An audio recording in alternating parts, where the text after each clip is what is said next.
What's up, Temple? What's up, Philly? What's up, world? Welcome to Philly Famous Podcast. My name is Greg Holdsman, and I'm the creator and host of the show. I'm a lifelong Philadelphian, graduate of Central High School, former college basketball player, and current senior at Temple University.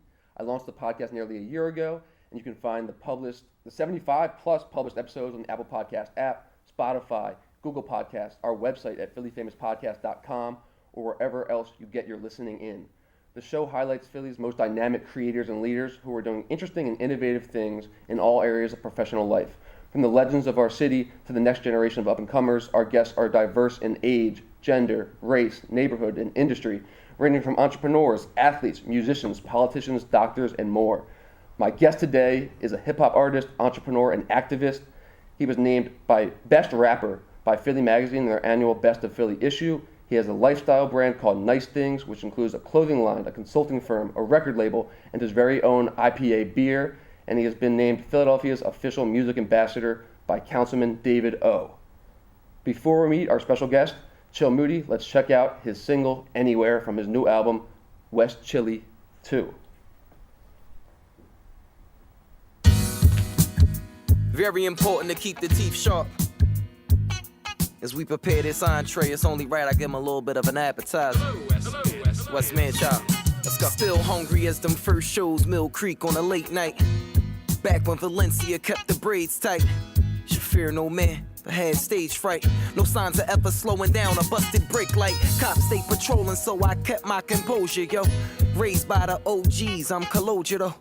Sure they loving my voice. Speak to the box, you feel the love below. Hold up. Might ain't heard me in a while, but you damn sure seen me. Plans to be the prince, no P. Pleasure to welcome on West Philly native Chill Moody to Philly Famous Podcast. What's going on, Greg? How you doing? That was a really thorough introduction. Oh yeah? You liked it? You're good at that. I like it. Your posture and everything is right. I'm fixing it right now. So I want to give a special shout out to the two people that connected us who also helped with that video. Yeah. Ben Thomas, aka I Am Benjamin, and Nye Murdoch, Made by Murdoch, who helped produce that video. Yeah. What's the story behind that song Anywhere, the first song on the new album?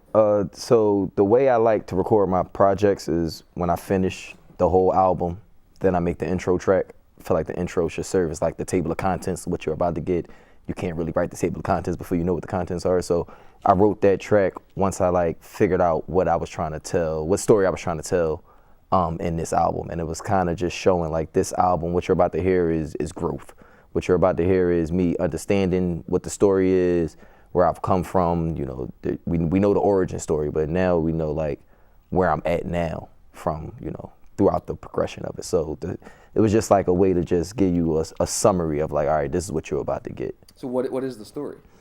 I've grown as an artist, as a man, as a musician, as an entrepreneur, as everything. The story is just growth. It's just consistent progression, and in all facets. I couldn't help but notice listening to that song Anywhere, there was zero cursing. Yeah. Was that intentional? Yeah. I think for like the past, let's say like 7-8 years, maybe longer, I don't curse in my music.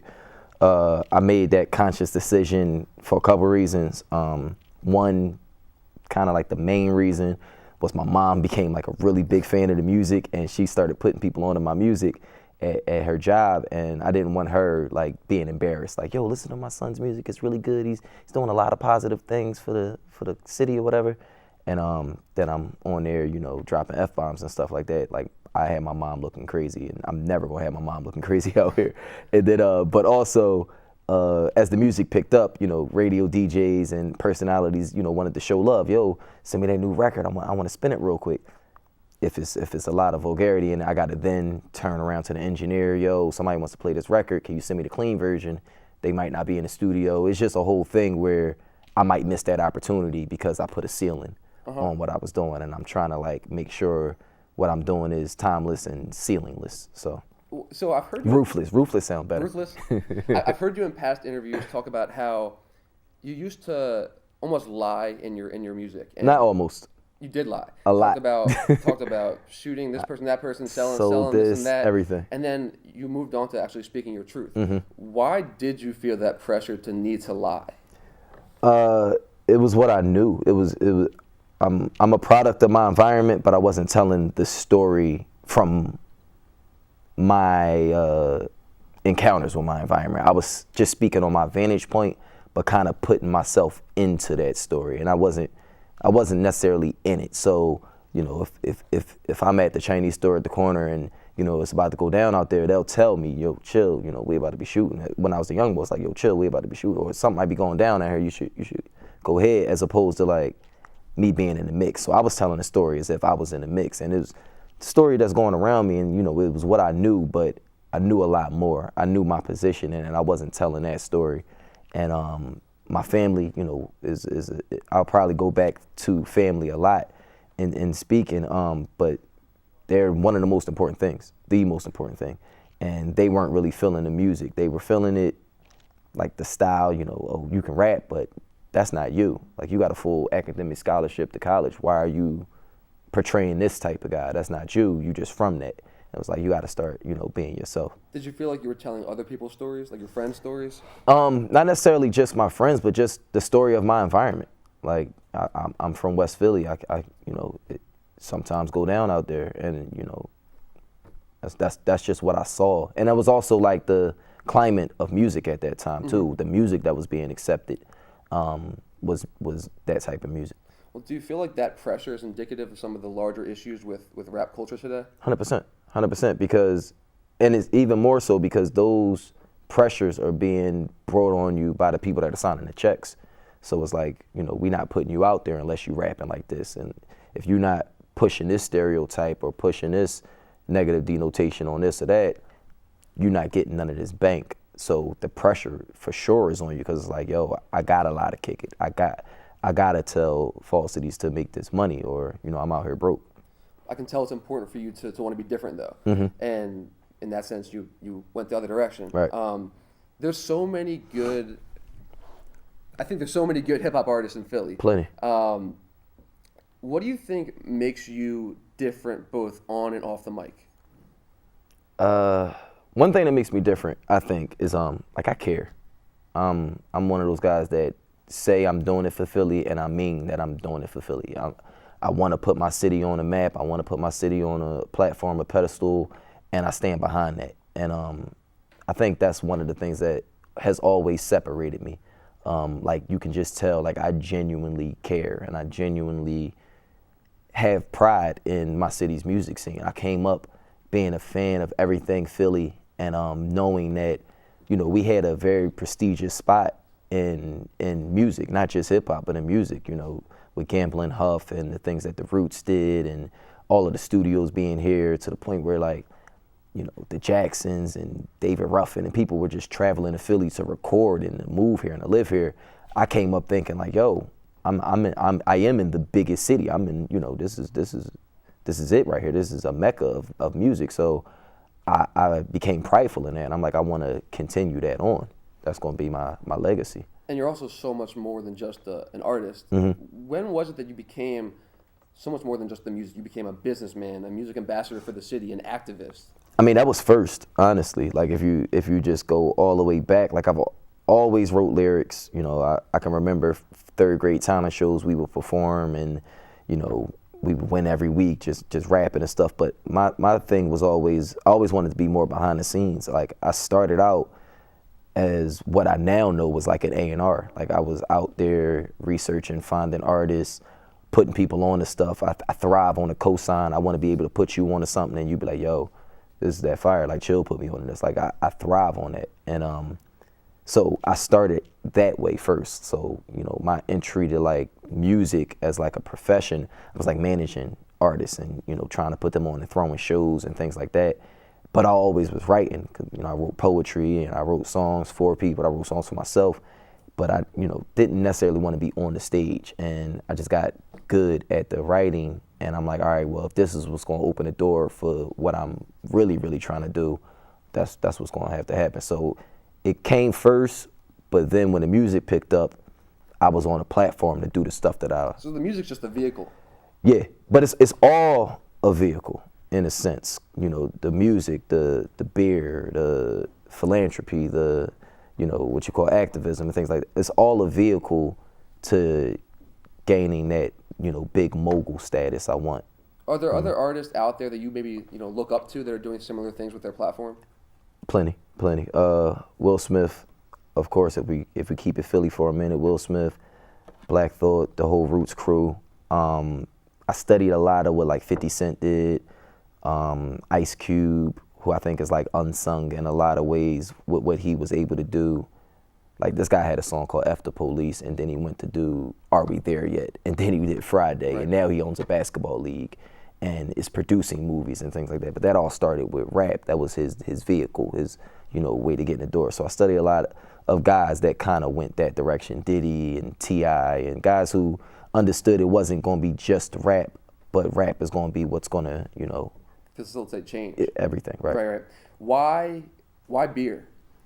I drink a lot. No, yeah, I do. I'm just an avid connoisseur of craft beer, and it just developed more and more over the years. And I was down at Dock Street. I always wanted my own beer. Like, when I first started drinking beers, and Nice Things was out, I would put a Nice Thing sticker on my beer or whatever I was drinking. If it was a water bottle, whatever. I just like to have my own. Like, I wanted to put you on to what was going on, because at the end of the day, like, Nice Things is a lifestyle brand. So it's not just merch. It's not just, my record label. It's a lifestyle brand. So every part of your day should have Nice Things involved in it, whether it's, your bed sheets are made of, are Nice Things, / whoever makes bed sheets, if it was a collaboration or whatever, or it's your beer you're drinking at night, or the music you're listening to, or the accessories you're wearing, or the clothes whatever it is. I wanted to involve Nice Things. So beer came just as part of that. Because I think a lot of other artists have like vodka or whiskey, right? You might be the only one with their own beer. I'm the first hip hop artist with a beer.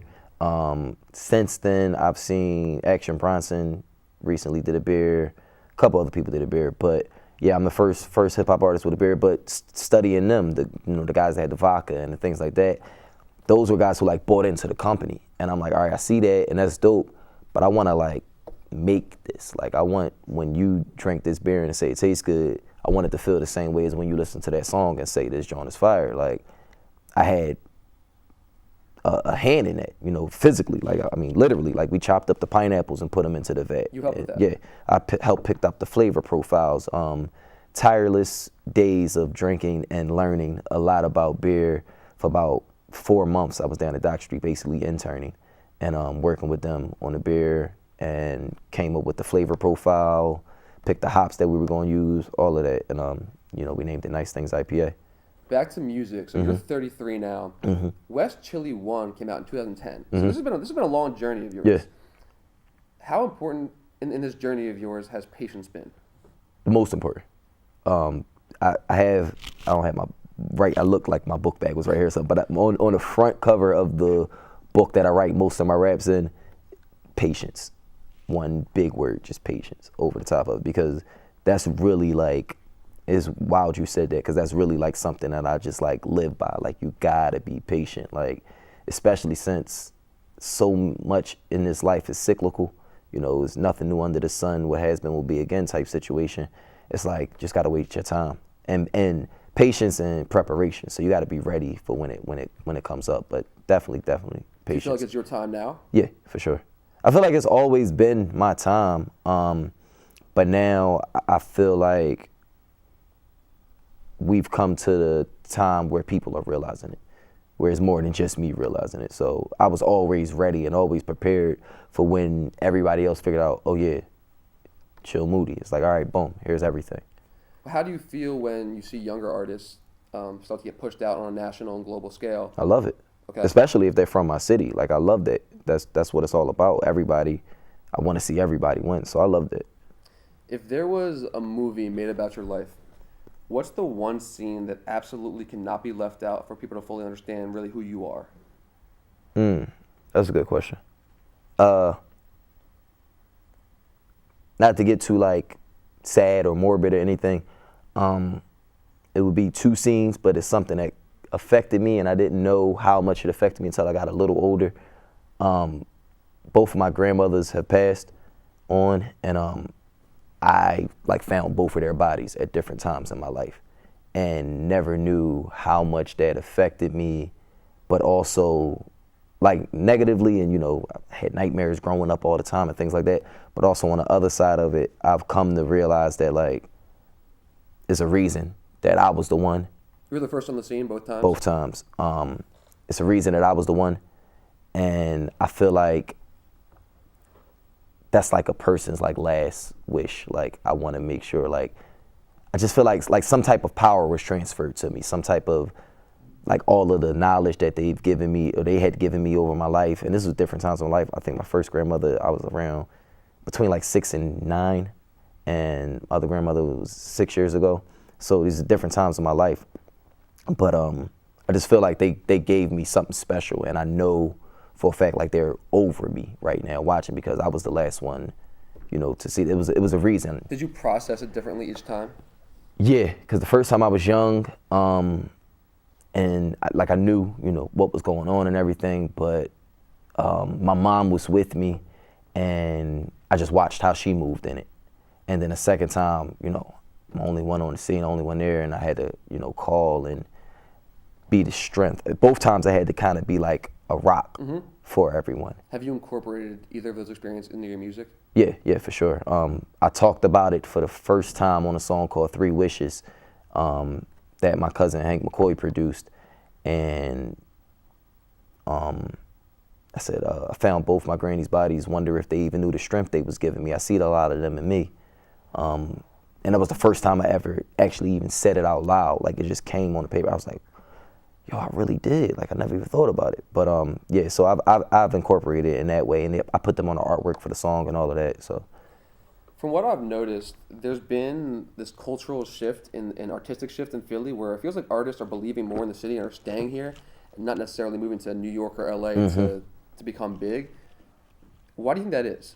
That was my goal 10 years ago. Like when I first sat down with people doing interviews, when I first started this,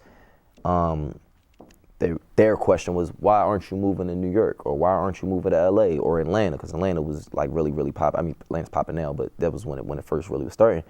And I'm like, I'm from a music mecca. Like, why do I have to leave here? I'm not from Smallville. I'm from Philadelphia. I shouldn't have to leave here to make it. I want to stay here and build enough industry here that leaving is a choice, not an inevitability. And I say that all the time. I feel like now it's come around that more people are understanding that, just because we've got more wins recently. We have right now the most, I think, urban artists signed at one time to major labels. Like, it's artists signed to damn near every major label right now from Philly. On top of that, the Eagles are doing good. They just won the Super Bowl, so that kind of uplifted the city, especially with them coming out to Meek's music.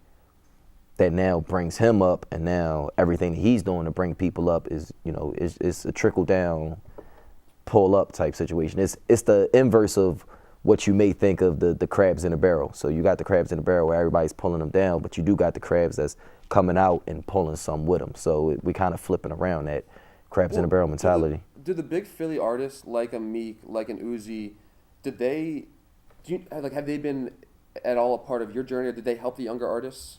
Well, that's two different questions. Meek, I've met a couple times. He showed me love on like interviews and things like that. We haven't done any music together, anything like that. A couple shows like early on. So in that part, he's been, a part of my journey. Uzi, I haven't met yet, but I have seen them do great things for up and coming talent all the time. Do you think Philly will ever reach that Atlanta level in terms of the production of hip hop? We're close. Those guys, they do a really good job at putting Atlanta before themselves. I saw 2 Chainz one day post some artist that was coming out of the city, and it was like an unknown artist. I mean, probably not unknown in that city, but unknown to anyone outside of the city. And he just made sure he used his platform to just promote what was coming out. But in the caption, he mentioned, it don't matter if we beefing with each other in the city, that's in the city. Let's show the people, outside, they don't need to know what's going on in this house. Philly could take a lot from adapting that, especially since a lot of our artists, I don't mean to cut you off, a lot of artists have kind of adapted their sound. So it's like, if you're going to adapt their sound, adapt, their lifestyle as far as promoting their city as well. We have that similar pride of our city from here. So, but Meek references Philly all the time. Mm-hmm. You talking about how you really want to rep Philly in your music. So, we probably can get to that level. Mm-hmm. For sure. What needs to change in our city? I think we've changed for the better. I can't think of nothing like negative that's going on right now. It just needs to be more of what's happening. If you would ask me 2-3 years ago, I'd have said, we need to support each other more. We need to be more verbal and vocal in public with our support. But I think we're doing that now. And we're doing that because, like I said, more people are getting wins. So it's not like you trying to pull up something that nobody knows. It's like I'm supporting something that we all know is dope. A lot of times people are scared to be first. So if anything, we should stop that. Don't be scared to be first. Don't be scared to put somebody on to something. Don't be scared to stand behind something and be the first person in line, because that's the only way people are going to, know to line up behind that. I talk to people about this topic on my podcast all the time. Some people say, city is cutthroat and it's competitive and we don't support each other. Mm-hmm. And others say, it's a city of brotherly love. Like we all want to see each other succeed. It's funny. I hear so many different perspectives on this. In my opinion, I think it's brotherly love in the sense that in a family and as brothers, you have to earn each other's respect. Mm-hmm. And it's not always easy. So I think we all in Philly, we are a family, but it's tough love. Well, it's definitely that, and it's the reason for that is because we're all so talented.